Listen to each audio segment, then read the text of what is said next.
Always fun to look back, and 40 years ago today, presidential candidate Ronald Reagan spoke at Wausau West High School. And WAOW was there. So is a Central Wisconsin native named Howard Kluter, a member of the Reagan for President organization. He met Ronald and Nancy Reagan and even got the pose for a photo. We spoke with Mr. Kluter several weeks ago, and he says it was a fantastic experience. I was in awe. I had been a long time Ronald Reagan admirer, so to see him in person was awe-inspiring, to put it mildly. Mr. Reagan would go on to win Marathon County and Wisconsin in the primary. In tonight's News 9 Rewind, here's the story we aired 40 years ago on March 26, 1980. Reagan kicked off the two-day tour with an early morning rally at Wausau West High School. He was greeted enthusiastically by a large crowd comprised primarily of students. He told them we live in troubled times, a period of rampant inflation and energy and international crises in part brought on by the Carter administration.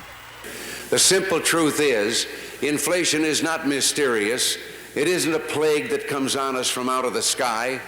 Inflation is caused by government, and government can make it go away anytime that government will discipline itself. Reagan says we need a 10% reduction in income taxes in each of the next 3 years. He says that will stimulate the economy and end up actually bringing in more revenue to the federal coffers. On energy, he says decontrol will allow private industry to develop the vast reserves this nation contains. Now, as to nuclear power, there's been a great deal of misinformation peddled and appealing to a kind of superstitious fear because our first introduction of nuclear power was by way of the bomb.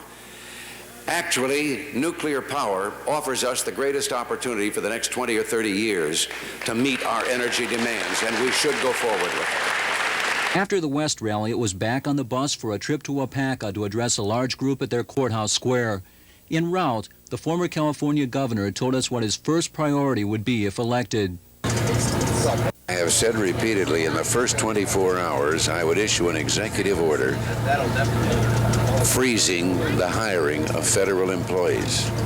In other words, not replacing those who left government service or retired until we found out what size government we could actually get along with. Although Reagan had trouble defining parity a few days ago, he says he knows what it is. If elected, he'd have farm experts advise him on agricultural policy. Reagan's also pleased with yesterday's win in New York, but says he cannot get a good reading on Wisconsin's primary next Tuesday because of its crossover vote. Tom Robinson, TV9 News.